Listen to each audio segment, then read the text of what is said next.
The emergency room doors burst open as Jae-hyun J. Park strode through Miami General Hospital, his Armani suit incongruous among the medical chaos. Blood stained his white shirt, not his own, and his dark eyes scanned desperately for the trauma bay. His lieutenant had been shot, and Jay's world of power and control meant nothing here. "Sir, you can't," a security guard began, but one look at Jay's face silenced him. That's when he saw her. Kira Thompson moved with practiced efficiency between patients, her scrubs pristine despite the Christmas Eve mayhem. Her natural curls were pulled back, revealing the graceful neck he'd once kissed 1,000 times. She hadn't seen him yet. Focused entirely on saving lives, the same compassion that had made him fall in love with her 5 years ago. And then Jay's world tilted. 3 small faces peered around the nurse's station, identical boys with his own dark eyes and sharp jawline. Unmistakably Korean features blended beautifully with their mother's heritage. They couldn't be more than 4 years old. His legs nearly gave out. The math was simple, devastating. She'd been pregnant when she left him, when she disappeared without a word, taking his heart and apparently his children with her. "Mommy," one of the boys called out, and Kira's head snapped up. Her eyes met Jay's across the crowded ER, and the color drained from her face. For the first time in 5 years, the most powerful man in Miami felt completely, utterly powerless. "Welcome to Korean Mafia lovers. Hey there. Please let us know where you're watching from and subscribe to the channel. Your support is essential for us to continue bringing you these emotional stories." The fluorescent lights of Miami General Hospital cast harsh shadows across the emergency room as Kira Thompson checked her watch. 11:47 p.m. on Christmas Eve. 3 more hours until her shift ended, 3 more hours until she could go home to her boys. The thought of Ethan, Mason, and Lucas waiting for her with their grandmother brought a tired smile to her lips.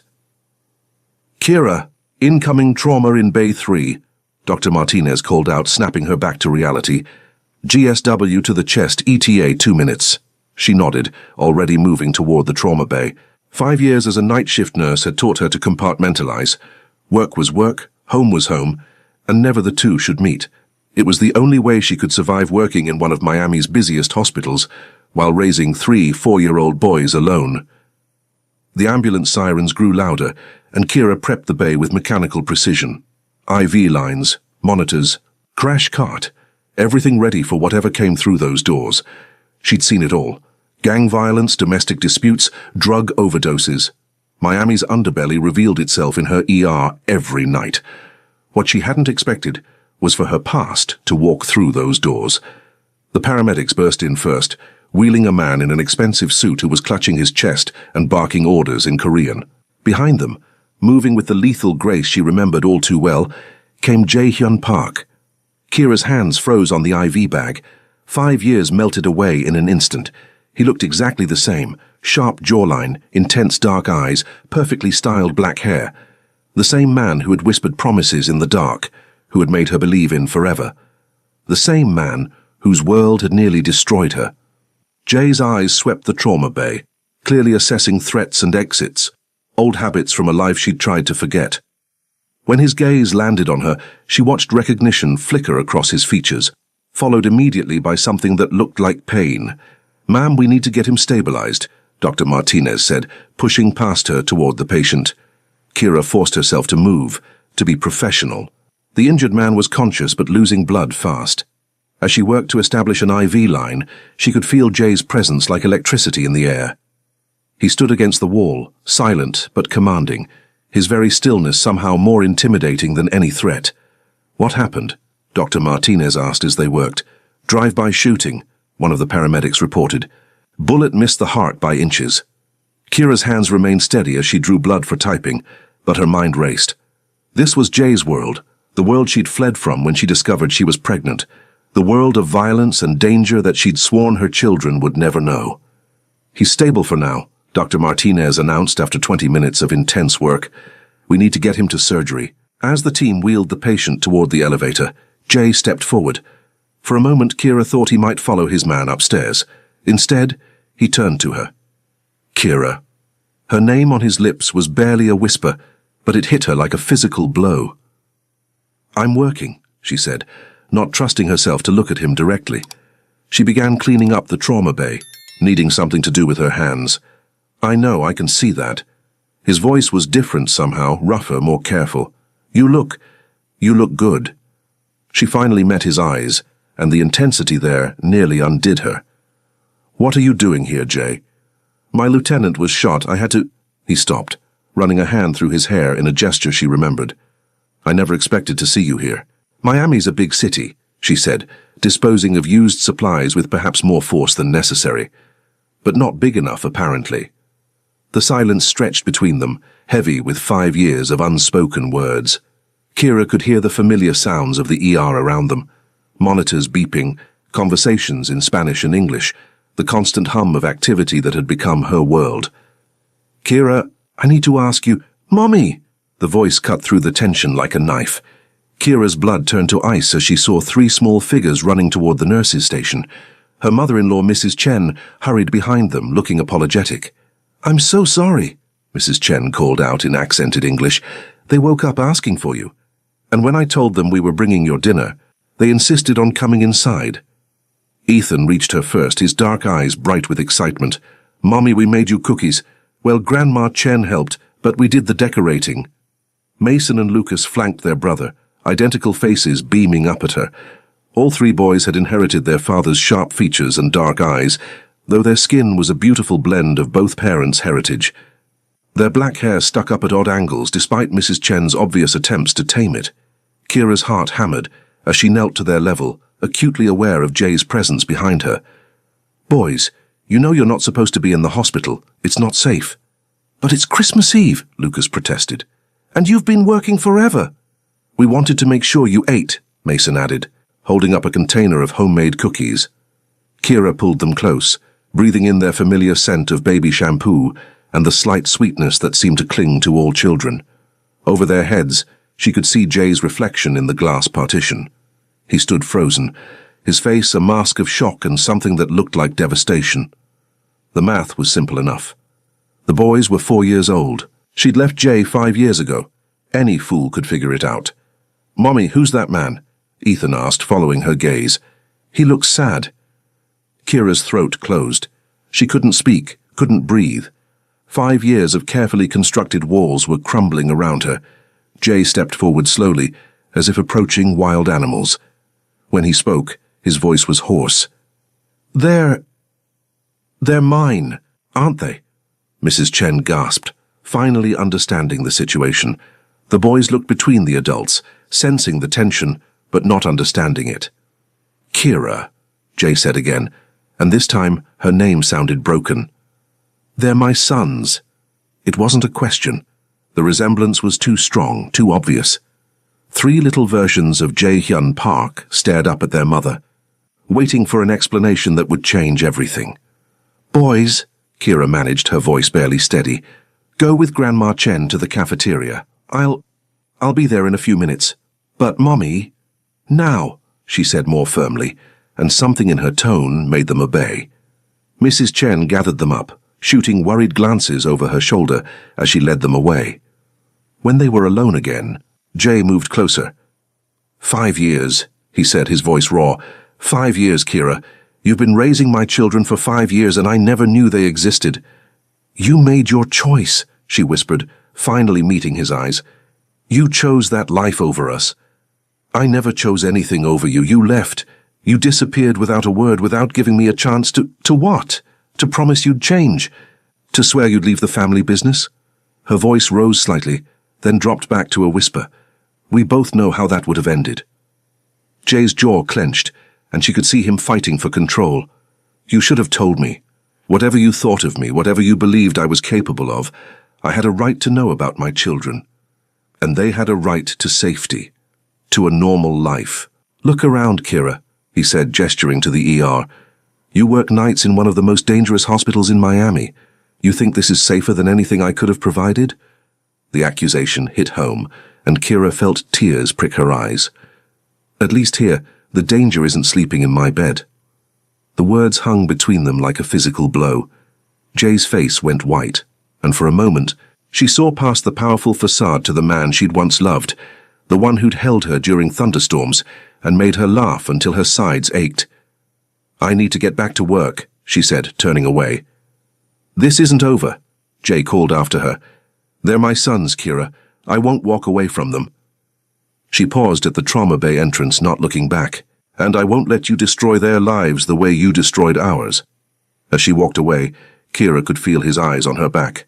In the distance, she could hear her boys' laughter echoing from the cafeteria, blissfully unaware that their world was about to change forever. The next morning, Christmas Day, Kira stood in her small kitchen, making pancakes for 3 hungry boys who were bouncing off the walls with excitement. The modest apartment in Little Havana was a far cry from the luxury she'd once known, but it was theirs, safe, warm, and filled with love. "Mommy, can we open presents now?" Mason asked for the 10th time, tugging on her scrubs. She'd gotten home at 3 a.m. and had barely slept, but Christmas waited for no one. "After breakfast," she said, flipping pancakes with practiced ease. "You know the rules." Ethan and Lucas joined their brother in a chorus of groans, but they dutifully climbed onto their chairs at the small dining table. Kira had saved for months to buy them each a small gift, nothing extravagant, but enough to make Christmas special. The knock at her door came just as she was serving the pancakes. Kira froze, spatula in hand. She wasn't expecting anyone, and Mrs. Chen was visiting her own family today.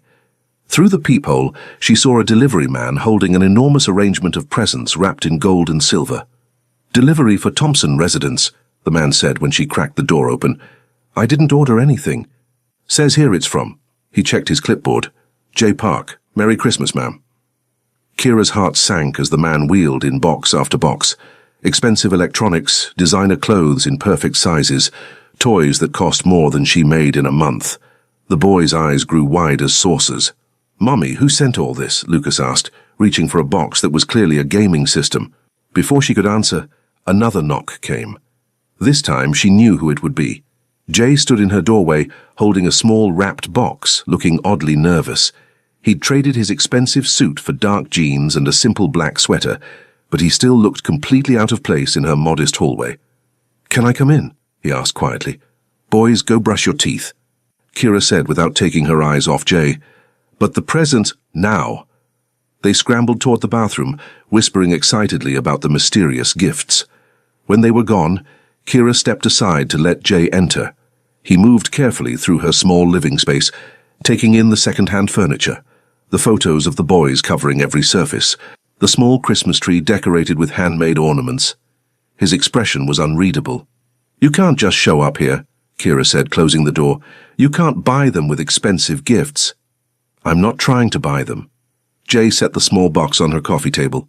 I don't know what I'm trying to do." "You're trying to control the situation. It's what you do." He turned to face her, and she was surprised to see vulnerability in his dark eyes. "I spent all night thinking about them, about you, about the last 5 years." He ran a hand through his hair. "I have 3 sons, Kira. 3 sons who don't know I exist. And whose fault is that?" "Yours," he said quietly, and the simple honesty of it hit her like a slap. "You made the choice to keep them from me. I understand why. I even understand that you thought it was the right choice. But it was still your choice." Kira sank onto her couch, suddenly exhausted. "You don't understand anything. You have no idea what it was like being pregnant and alone, wondering if you'd come home every night. If our children would grow up without a father because he got himself killed playing gangster." "I'm not playing anything," Jay said, his voice hardening. "This is my life, my family's legacy. And that's exactly why I left." The bathroom door opened, and 3 small heads peeked out. "Are we in trouble?" Ethan asked hesitantly. "No, baby," Kira said, forcing a smile. "Come here." They approached cautiously, clearly sensing the tension between the adults. Jay knelt down to their level, and Kira's heart clenched at how natural the movement seemed. "Boys," she said carefully, This is your father." The silence that followed was deafening. 3 pairs of dark eyes, so like their father's, stared at Jay with curiosity and confusion. "Our daddy?" Mason asked finally. "But you said our daddy had to go away before we were born." "I did have to go away," Jay said softly, his voice thick with emotion. "But I'm here now if you want me to be." Lucas, always the boldest, stepped closer. "Why did you go away?" Jay looked at Kira helplessly. How did you explain organized crime to a 4-year-old? Sometimes grown-ups make mistakes, Kira said carefully, and sometimes they have to figure out how to fix them. Are you going to stay now? Ethan asked, and the hope in his voice nearly broke Kira's heart. I'd like to, Jay said, glancing at Kira. If your mother says it's okay. 3 pairs of eyes turned to her expectantly. Kira felt trapped between her protective instincts and the undeniable longing she saw in her sons' faces. They'd always asked about their father, and she'd always deflected with vague answers. We'll see, she said finally. Jay's phone buzzed, and his expression immediately shifted. Kira recognized that look. Business was calling. I have to take this, he said, stepping toward the window.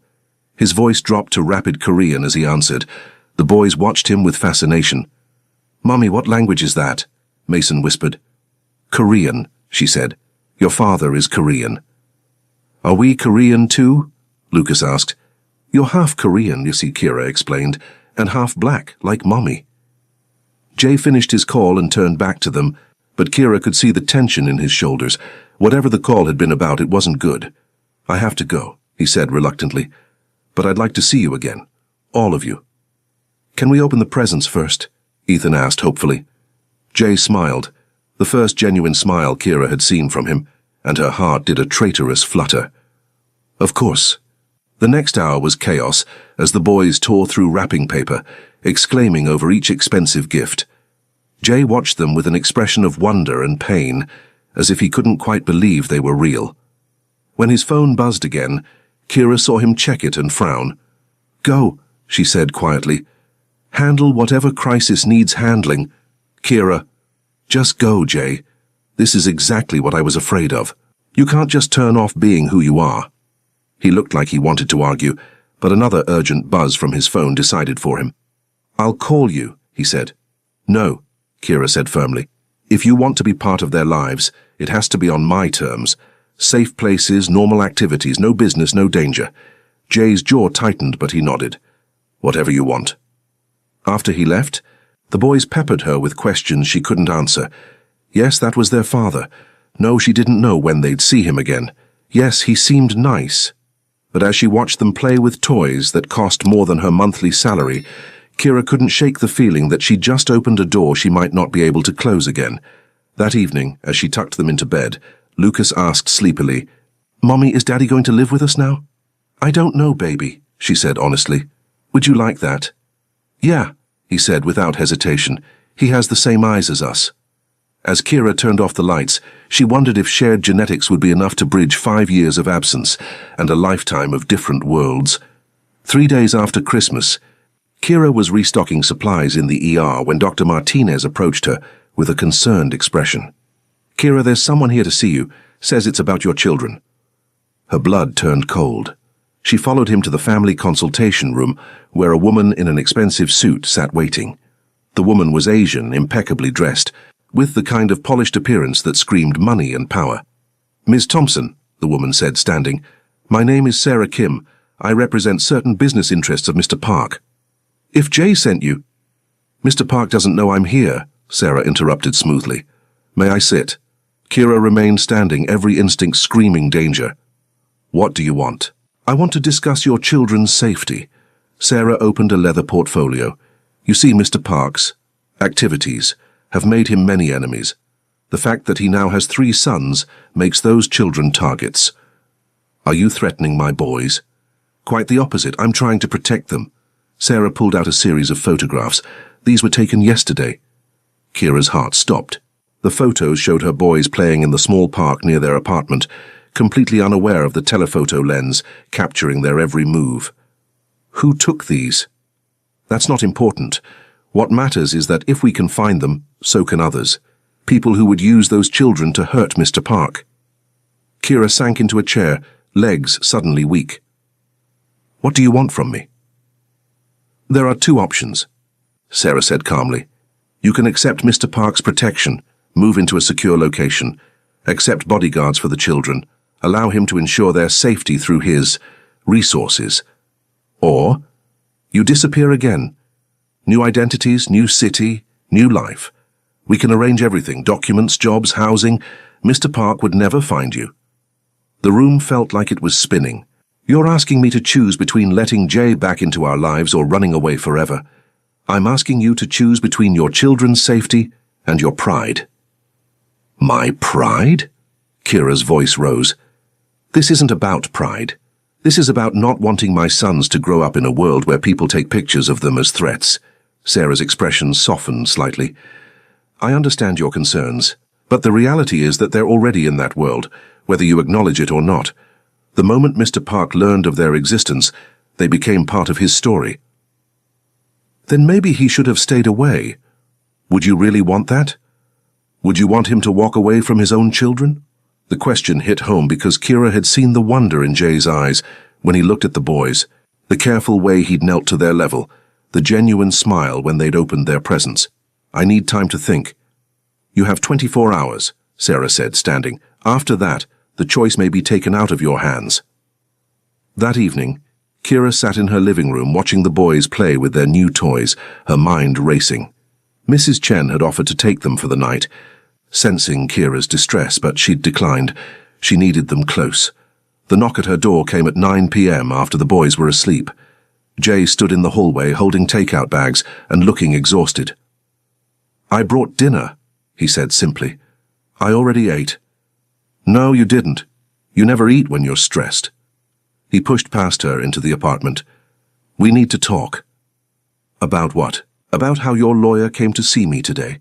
About how my children are apparently in danger just because they exist." Jay went very still. "Sarah came to see you. Don't act like you didn't know." "I didn't." His voice was deadly quiet. "What did she say?" Kira told him about the meeting, about the photographs, about the ultimatum. With each word, Jay's expression grew darker. "She had no right," he said finally.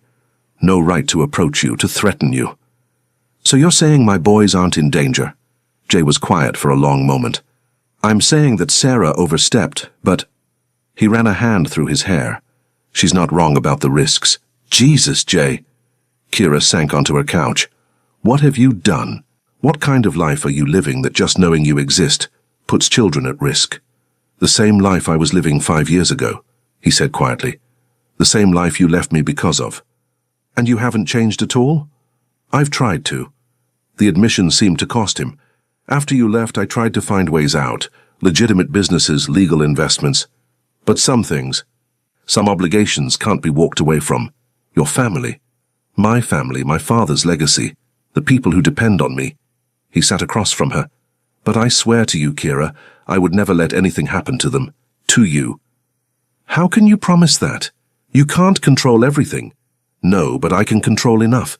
He leaned forward. "Let me protect you, all of you." "By what? Moving us into some fortress, surrounding my boys with armed guards? If that's what it takes. That's not a life, Jay. That's a prison. It's better than being dead." The blunt words hung between them. Kira thought about the photos, about strangers watching her children, about the careful way Jay had checked the exits when he'd entered the ER. There has to be another way. "There is." Jay's voice was careful. "I could walk away, disappear from their lives completely. Sarah was right about that option." "Is that what you want?" "What I want doesn't matter. What matters is keeping them safe." Kira studied his face, seeing the pain he was trying to hide. "You want to know them?" "I want to know everything," he said quietly. "Their favorite foods, their fears, their dreams. I want to teach them Korean, tell them about their grandfather, show them where they come from. I want to be their father, Kira, but not if it puts them in danger." "And if I say no? If I take Sarah's offer and disappear? Then I'll let you go." His voice was barely a whisper. Again. The simple word carried 5 years of pain, and Kira felt her carefully constructed walls beginning to crumble. She thought about the boys' excitement when they'd met their father, about the way they'd immediately gravitated toward him, about the questions they'd been asking ever since. "I need guarantees," and she said finally, "anything. No business around them, ever. No meetings, no phone calls, no associates. Done. No weapons in their presence." Jay hesitated, then nodded. "Agreed. And if I ever feel they're in danger, Real danger, we're gone. No arguments, no negotiations. Understood. Kira took a shaky breath. Okay. You can see them. Supervised visits, public places, we'll figure it out as we go. The relief on Jay's face was so profound that Kira had to look away. When she looked back, his eyes were suspiciously bright. Thank you, he said simply. Don't thank me yet. This is going to be complicated. I know. And Jay? She met his eyes. If you hurt them, if you disappoint them or break their hearts, I will make you disappear myself. Are we clear? For the first time since he'd walked back into her life, Jay smiled. Crystal clear. As he left that night, Kira stood at her window watching him drive away. She'd just made a decision that would change everything, and she could only hope she wouldn't live to regret it. In the distance, she thought she saw a car following his, but when she looked again, the street was empty. 2 weeks into their new arrangement, Kira was beginning to think it might actually work. Jay had been nothing but respectful, showing up for scheduled visits with the boys, taking them to parks and museums, never once bringing his business into their world. The boys adored him. She watched from a bench as Jay taught them to throw a football in Bayfront Park, his patient voice carrying across the grass as he corrected their form. Ethan had inherited his father's natural athleticism, while Mason and Lucas were more interested in the science of the spiral than the actual throwing. He's good with them, Mrs. Chen observed, settling beside her with 2 cups of coffee. Too good, Kira muttered, then immediately felt guilty. Wasn't this what she'd wanted? For her sons to have a father? You're afraid, Mrs. Chen said gently. Terrified, Kira admitted. They're getting attached to him. What happens when this all falls apart? What makes you think it will? Before Kira could answer, her phone buzzed. Unknown number. Hello? Ms. Thompson?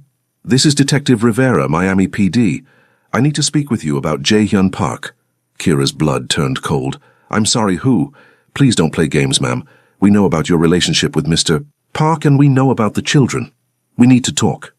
Across the park, Jay was lifting Lucas onto his shoulders while the other boys laughed.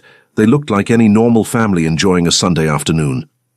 I don't know what you're talking about, Kira said. Ms. Thompson, 3 days ago, a rival organization made a move against Mr. Park's interests. 2 men are dead. We have reason to believe your children may be targets for retaliation. The phone nearly slipped from Kira's numb fingers. What? We need you to come in, today, and bring the children. I need to think about this. Ma'am, thinking time is over. We can protect you, but only if you cooperate. The line went dead. Kira stared at her phone, mind racing. What's wrong?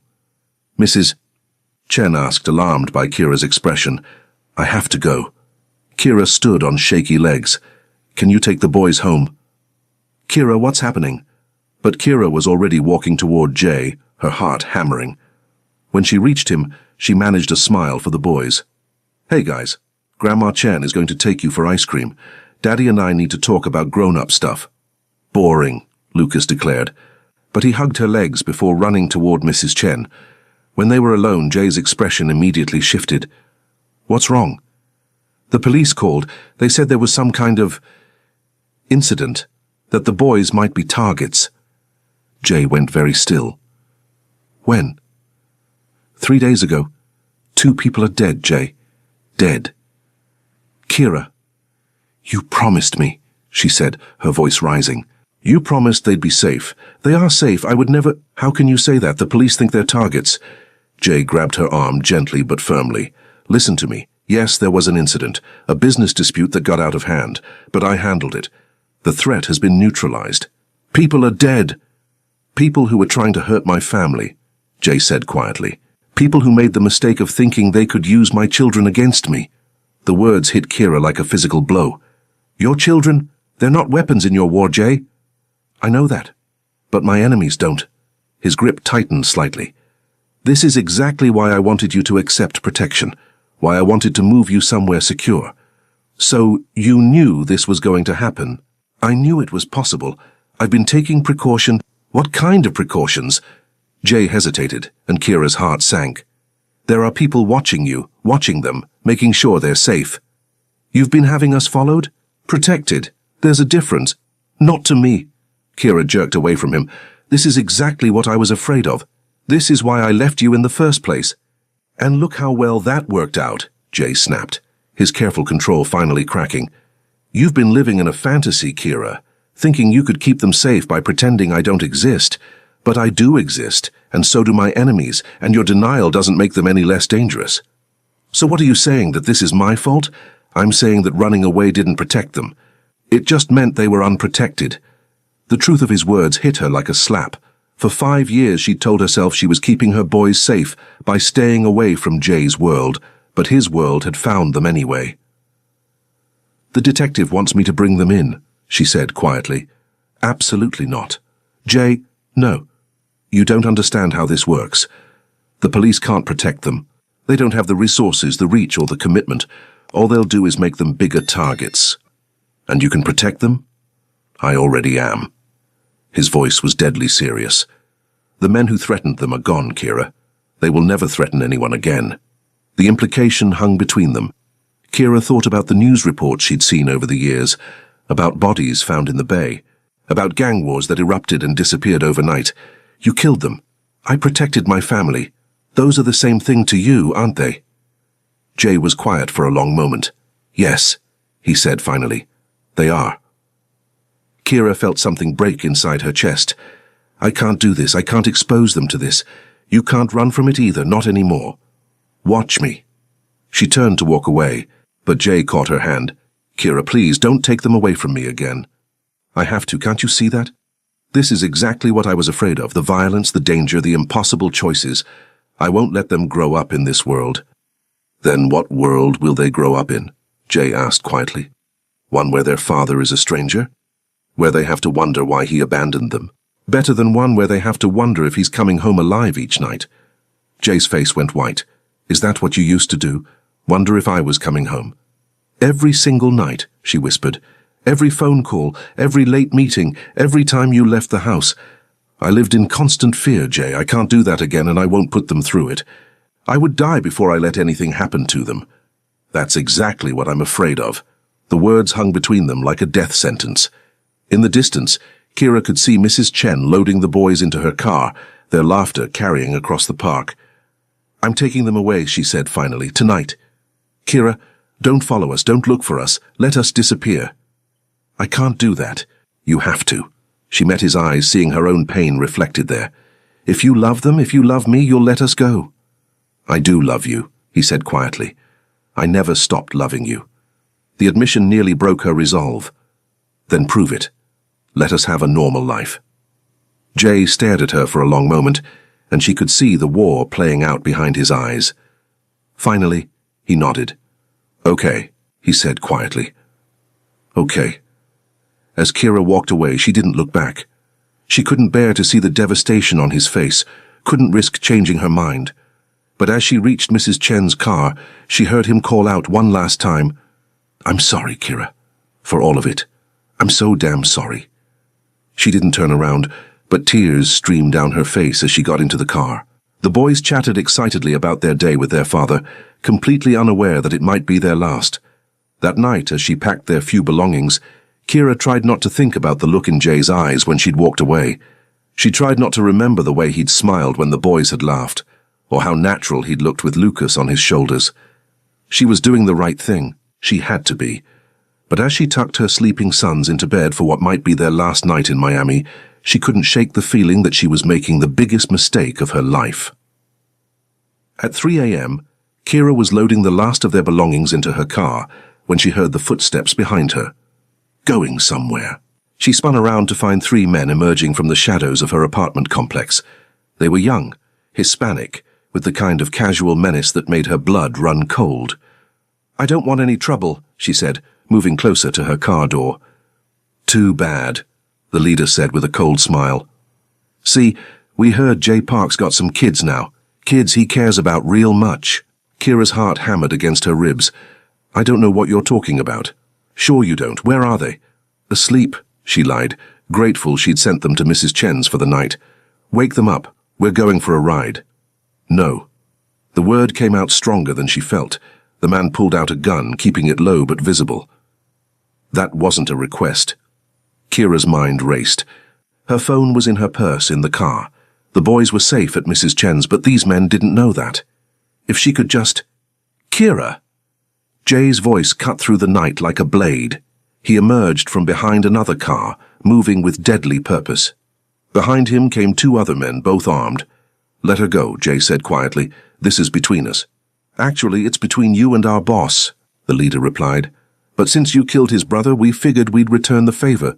Your boss's brother tried to hurt my family. He got what he deserved. And now, you're going to get what you deserve." Everything happened at once. The gunman swung his weapon toward Jay. Kira screamed, and suddenly the parking lot erupted in chaos. Jay dove behind a car as his men returned fire. Kira dropped to the ground, covering her head as bullets shattered windows and ricocheted off concrete. When the shooting stopped, two of the attackers were down. The leader was wounded but still moving, dragging himself toward his dropped gun. Jay appeared beside Kira, checking her for injuries. "Are you hurt?" "No, How did you know?" "I've been watching. I told you I'd protect you." He helped her to her feet, then walked toward the wounded gunman. "Please," the man gasped. "I was just following orders." "So am I," Jay said quietly, and pulled the trigger. Kira flinched at the sound, bile rising in her throat. When she opened her eyes, Jay was walking back toward her, his expression calm as if he'd just taken out the trash. "We need to go," he said. "Police will be here soon." "Jay, you killed him. He was going to kill you, kill our children." Jay's voice was matter-of-fact. "I don't feel bad about that." "How can you be so calm?" "Because this is my world, Kira. This is what I do to protect the people I love." Sirens wailed in the distance, growing closer. Jay's men were already cleaning up, moving with practiced efficiency. "Where are the boys?" Jay asked. "Mrs. Chen's, they're safe." "Good, get in the car." "What?" "Get in the car. We're leaving. I'm not going anywhere with you." Jay turned to face her fully, and she saw something in his eyes that made her step back. "3 men just tried to kidnap you to get to me. Do you really think this is over? Do you think their boss is just going to give up? You said you handled the threat. I handled one threat. There are always more." He gestured to the carnage around them. "This is what happens when people think they can hurt my family. This is the world you're trying to run from, but it will follow you wherever you go." "So what are you saying?" "I'm saying you have 2 choices. You can keep running, keep looking over your shoulder, keep wondering when the next threat will find you, or you can let me protect you properly. By becoming prisoners in your world. By becoming my family, officially." The words hit her like a physical blow. "What?" "Marry me, Kira. Are you insane?" "I'm practical. As my wife, you and the boys would be under the full protection of my organization. No one would dare touch you. That's not a reason to get married. It's not the only reason." Jay stepped closer, his voice dropping. "I love you. I've loved you for 5 years, even when I hated you for leaving. I love those boys like they're pieces of my own soul, and whether you admit it or not, you still love me too. Love isn't enough." "No, but it's a start." The sirens were getting closer. "Decide, Kira, right now. Come with me, marry me. Let me protect you properly. Or keep running and hope you're faster than the next group of men who want to hurt you." Kira looked around the parking lot, at the blood and broken glass, at the evidence of the violence that would always follow Jay wherever he went. Then she thought about her boys, sleeping peacefully at Mrs. Chen's, completely unaware that their world had just exploded again. "If I say yes," she said quietly, "if I agree to this insanity, I want guarantees. Anything. The boys come first, always, before your business, before your family, before everything. Done. No violence around them, ever. I can't promise they'll never know what I do, but I can promise they'll never see it. And if I ever want out, if I ever decide this isn't working, you let us go. No arguments, no threats, no hunting us down." Jay was quiet for a long moment. "I can't promise that," he said finally. "I can't promise I'd be strong enough to let you go again." The honest answer was somehow more reassuring than any lie would have been. "Okay," she said quietly. "Okay. Yes. God help me. Yes." Jay's relief was so profound that his knees nearly buckled. He pulled her into his arms, holding her tight against his chest as police cars screamed into the parking lot. "I won't let you regret this," he whispered into her hair. "I already regret it," she whispered back. but I'm tired of running." As Jay's men handled the police with what was clearly practiced efficiency, Kira realized she'd just made a deal with the devil. But as she thought about her boys, about the men who'd been willing to hurt children to make a point, she knew she'd made the only choice she could. She just hoped they'd all survive it. Later, as they drove through the pre-dawn streets of Miami toward Mrs. Chen's house, Jay reached over and took her hand. On Christmas, the Korean Mafia boss finds his ex-wife with 3 children identical to him, he said quietly, and despairs. What? That's how this story started, isn't it? With despair. With the realization of everything I'd lost, everything I'd missed. Kira squeezed his hand. And how does it end? With hope, Jay said simply.